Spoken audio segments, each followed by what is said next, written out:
नमस्कार, तारात्रा boys YouTube channel के अंदर आप सभी का एक बार फिर से बहुत बहुत स्वागत है। और आप हमारे चैनल पर नए हैं तो चैनल को सब्सक्राइब ज़रूर करें। महाराष्ट्र राज्य के अंदर मचे 86 भूसाल के बाद में अब एक और बड़ी खबर जहां सामने आ रही है। एंटीलिया केस को लेकर गृह मंत्री अनिल देशमुख से आज सीबीआई की टीम लगातार पूछताछ कर रही है। और करीब 2 बजे की सबसे बड़ी खबर जहां सामने आई है कि अनिल देशमुख ने बड़े खुलासे कर लिए और बड़ा कबूलनामा पेश कर लिया है सीबीआई के सामने। सुप्रीम कोर्ट के द्वारा जहां अनिल देशमुख के खिलाफ सीबीआई जांच करने का ऐलान जारी कर दिया था, जिसकी 2 सप्ताह के अंदर बड़ी रिपोर्ट पेश करनी है सुप्रीम कोर्ट के अंदर। इस बीच में जहां आज अनिल देशमुख से सीबीआई लगातार पिछले 5 घंटों से पूछताछ कर रही है और करीब 10 सवाल बड़े सामने सीबीआई के आए हैं, जहां अनिल देशमुख ने इन सभी पर अपना कबूलनामा पेश कर लिया है। जिसके बाद में अब सचिन वाजे और परमवीर सिंह की डायरी में मिले बड़े सबूतों के आधार पर अनिल देशमुख पर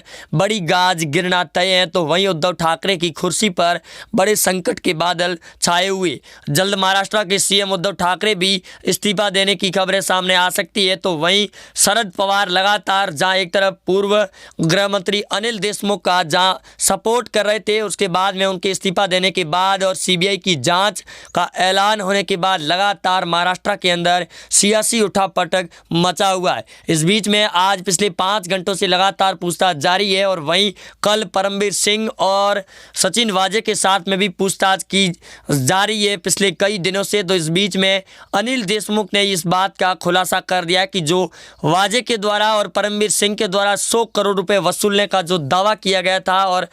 एनआईए की टीम को जो पत्र लिखा गया था, उसके आधार पर अनिल देशमुख से आज सीबीआई की पूछताछ में उन्होंने इस बात को कबूल कर लिया है कि उन्होंने ज़रूर इस बात का कहा था। लेकिन फिलहाल में जिस प्रकार सीबीआई और एनआईए की टीम जो जांच कर रही है, उसके अंदर और भी कई बड़े सबूत मिलने अभी बाकी है। महाराष्ट्र के पूर्व सीएम देवेंद्र फडणवीस एक तरफ से बड़े तौर पर बयानों पर बयान दे रहे हैं कि महाराष्ट्र की वसूली गैंग के अंदर अब महाराष्ट्र के उप मुख्यमंत्री अजीत पवार का भी नाम सामने आ चुका है। तो वही एंटीलिया केस को लेकर मनसुख हिरेन और सचिन वाजे के बीच में बड़े कनेक्शन का भी खुलासा कर दिया है सीबीआई की टीम ने। वही सचिन वाजे के घर पे मिली डायरी और सचिन वाजे की सहायक एक महिला पुलिस के घर पर मिली डायरी की छानबीन भी अब सीबीआई की टीम लगातार कर रही है और जल्द बड़ा खुलासा होगा आज शाम तक, क्योंकि अनिल देशमुख के ऊपर आज सीबीआई की जांच ने लगातार बड़े बड़े सवाल पूछे हैं। जिन सवालों की अगर बात करें तो कुछ एक सवाल हमारी सर्वे मीडिया रिपोर्ट्स के अनुसार सामने आ रहे हैं, जहां एक तरफ से अनिल देशमुख ने लगातार सीबीआई के सामने अपने ऊपर लगाए गए आरोपों पर अपने बयान अभी भी गोल मटोल करके दे रही है। 100 करोड़ रुपए वसूलने का दावा ठोक चुके परमवीर सिंह से भी एनआईए और सीबीआई की टीम पूछताछ कर रही है। तो वहीं 3 लोगों को पहले से ही जो परमवीर सिंह और अनिल देशमुख के जो खास आदमी थे, उनको 2 दिन पहले ही गिरफ्तार करके समन भेजकर उनके साथ पूछताछ कर दी गई है। और जो अनिल देशमुख का पीए था, उसके साथ भी सीबीआई की टीम अब जारी है जांच करने और बड़ी पूछताछ के लिए। इस बीच में उद्धव ठाकरे की सरकार पर खतरे के बादल मंडराए हुए। तो वहीं सामना मुखपत्र के अंदर लगातार केंद्र सरकार और राज्यपाल पर संजय राउत तोते की तरफ बड़बड़ात रहे हैं और बयानों पर बयान निशाने भी साध रहे कि महाराष्ट्र के अंदर उद्धव ठाकरे की सरकार को गिराने की कोशिशें बीजेपी सरकार कर रही है। वह ये बड़ी खबर जहां सामने आ रही है, देवेंद्र फडणवीस ने भी दावा ठोक लिया कि एंटीलिया केस के अंदर महाराष्ट्र के पूर्व गृह मंत्री अनिल देशमुख और पूर्व पुलिस कमिश्नर परमवीर सिंह और सचिन वाजे के द्वारा बड़ी साजिश रची गई थी। इस साजिश का पर्दाफाश हो गया जब अनिल देशमुख और सचिन वाजे और परमवीर सिंह के बीच में अनबन बन गई। इस बीच में सुप्रीम कोर्ट ने हवाला देते हुए भी कहा कि जो महाराष्ट्र के पूर्व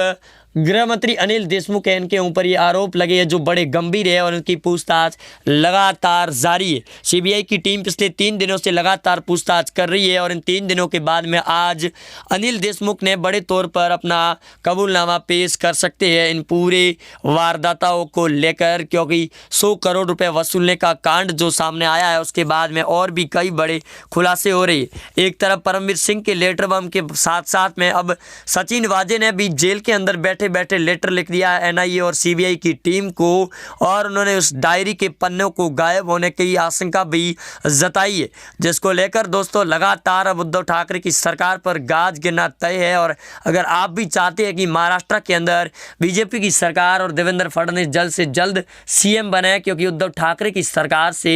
महाराष्ट्र में पूर्व जब से सरकार बनी है उसके बाद में बवालों पर बवाल मचे हुए, जिसके बाद में अब बीजेपी की सरकार और गृह मंत्री अनिल देशमुख भी जल्द बड़े तौर पर ऐलान जारी कर सकते हैं, क्योंकि अनिल देशमुख ने पहले से ही अपना इस्तीफा दे दिया है। और इसके बाद में अब एक और मंत्री का नाम सामने आया, जिसके बाद में लगातार संजय राउत उनके पक्ष में भी उतरे हुए, यहाँ तक कि उन्होंने आरोप भी लगाया कि भाजपा पार्टी उन्हें बदनाम करने की साजिश रच रही है कि महाराष्ट्र के अंदर जल्द से जल्द सरकार गिरे। अप्रैल के अंतिम सप्ताह तक महाराष्ट्र के अंदर बीजेपी की सरकार बनने के बड़े संकेत नज़र आ रहे हैं, जिस बीच में ये भी दावा किया जा रहा है कि महाराष्ट्र में उद्धव की सरकार के लिए चिंता के बादल है और उद्धव ठाकरे के इस्तीफे देने की खबरें भी जल्द सामने आ सकती है। एमवीए गठबंधन के तौर पर शरद पवार जहां एक तरफ पूर्व गृह मंत्री अनिल देशमुख का जहां एक तरफ सपोर्ट कर रहे थे और उसके बाद में हुए खुलासों के बाद में लगातार वो उनके विरोध और शिवसेना के खिलाफ में अपने बयान जारी कर रहे हैं। इस बीच में ये भी बड़ी सियासी खबरें मची हुई है कि शरद पवार बीजेपी का दामन थाम सकते हैं अजीत पवार के साथ में, क्योंकि महाराष्ट्र की सियासी राजनीति के अंदर आए भूचाल को लेकर लगातार सरगर्मियां बढ़ रही है और इन्हीं सरगर्मियों को लेकर काफ़ी ज़्यादा बवाल भी कटता हुआ नज़र आ रहा है। इस बीच में ये भी बड़ी खबरें सामने आ रही है कि महाराष्ट्र के पूर्व सीएम देवेंद्र फडणवीस ने कई बार दावा कर लिया है, उसके बाद में उन्होंने ये भी कहा कि उद्धव की सरकार संभलती हुई नज़र नहीं आ रही है और लगातार वसूली गैंग कांड के अंदर महाराष्ट्र सरकार भी फंस चुकी है। और इस बीच में ये भी कहा जा रहा है कि जल्द से जल्द उद्धव ठाकरे को इस्तीफा दे देना चाहिए, जिनके समर्थन में आए महाराष्ट्र के राज्यसभा सांसद संजय राउत ने कहा कि ये कोई बड़ी बात नहीं है। वहीं अनिल देशमुख के इस्तीफा देने के बाद अन्य मंत्रियों के इस्तीफा देना कोई स्वाभाविक नहीं है। तो इस बीच में महाराष्ट्र के अंदर लॉकडाउन लगाने को लेकर भी एनसीपी और शिवसेना के बीच में घमासान मची हुई है, जहाँ एक तरफ महाराष्ट्र के अंदर उद्धव ठाकरे के लिए चिंता के बादल छाए हुए हैं, तो वहीं लॉकडाउन को लेकर बीजेपी के पूर्व सीएम देवेंद्र फडणवीस लगातार बयानों पर बयान और विरोध के अंदर उतरे हुए हैं। तो वहीं उद्धव ठाकरे लगातार इस बात की चिंता छाई हुई है कि महाराष्ट्र के अंदर जिस प्रकार एंटलिया केस को लेकर खुलासे हो रहे हैं और 100 करोड़ रुपए वसूली कांड को लेकर अगर खुलासा होता है तो महाराष्ट्र में और भी कई बड़े मंत्री अंदर की ओर जा सकते हैं। इस बीच में सीबीआई की टीम बड़े तौर पर अपना ऐलान जारी कर चुकी है, वहीं पूछताछ जारी है, जिसको आपको बता दें कि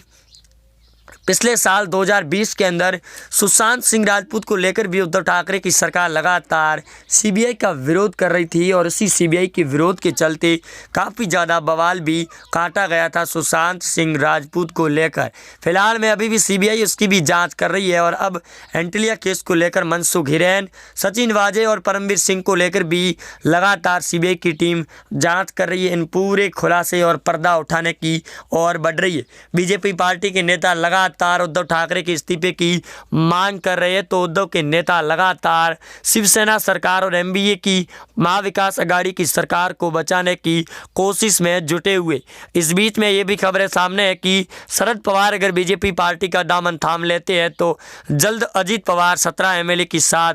बीजेपी का दामन थामेंगे और महाराष्ट्र में एमवीए गठबंधन में उद्धव की सरकार के लिए बड़ा झटका लग सकता है। इसी झटके के साथ साथ में उद्धव के लिए इस बात की चिंता है कि आखिरकार अपनी सरकार को बचाए तो वो कैसे ही बचाए, क्योंकि एक तरफ गृह मंत्री अनिल देशमुख लगातार फंसते हुए नजर आ रहे हैं। सीबीआई की टीम ने आज जांच पड़ताल और सवाल जवाब शुरू कर दिए और इन्हीं सवाल जवाबों के अंदर अगर कुछ बड़ा खुलासा और घोटाले की आशंका और सही जवाब नहीं दे पाते हैं अनिल देशमुख, तो उनके साथ में कल और भी पूछताछ कर सकती है सीबीआई की टीम। फिलहाल में सीबीआई की टीम पिछले 5 घंटों से पूछताछ कर रही है और इन 5 घंटों के सवालों में कई बड़े खुलासे भी हो चुके हैं इनको लेकर, जिसके बाद में अब पूरी तरीके से बवाल मचा हुआ है उद्धव ठाकरे की एमवीए सरकार को लेकर। सरकार में चिंता के बादल तो ज़रूर छाए हुए हैं। वहीं दोस्तों हम आपसे भी जानना चाहते हैं कि एंटेलिया केस को लेकर जल्द से जल्द सीबीआई की टीम खुलासा करे और महाराष्ट्र की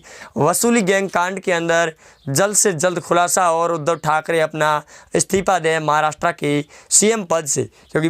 बीजेपी के नेता लगातार काफ़ी ज़्यादा बयानों पर बयान दे रहे हैं और उद्धव ठाकरे के इस्तीफे की मांग के चलते सामना मुखपत्र के अंदर उद्धव ठाकरे के नेता लगातार भाजपा पार्टी को जवाब पर जवाब दे रहे। लेकिन महाराष्ट्र के पूर्व सीएम देवेंद्र फडणवीस लगातार बयानों पर बयान और तीखे तेवर भी दिखाई दे रहे हैं, जिनको गुस्सा संजय राउत भी उनके ऊपर निकाल रही है सामना मुखपत्र के अंदर के जरिए। और सामना मुखपत्र के अंदर काफ़ी ज़्यादा बयानबाजी भी छापी जा रही है, जिसको लेकर मनसुख हिरेन और एंटेलिया केस को लेकर संजय राउत ने यह भी कहा कि उन्होंने पहले भी कहा था कि सचिन वाजे को वापस लाना सरकार के लिए बड़े संकट उत्पन्न कर सकती है और ये संकट अगर उभर चुका है, सरकार को इसकी एक ठोकर लग चुकी है और अगली बार सरकार पूरी तरीके से अपना ध्यान रखेगी। लेकिन इस बीच इस कांड से और सरकार को इस पूरे गेम से बचना बड़ा ज़रूरी है, अन्यथा बीजेपी पार्टी जल्द गेम को पलट सकती है। वहीं राज्यपाल भगत सिंह कोश्यारी के बीच में भी शिवसेना की लगातार अनबने भी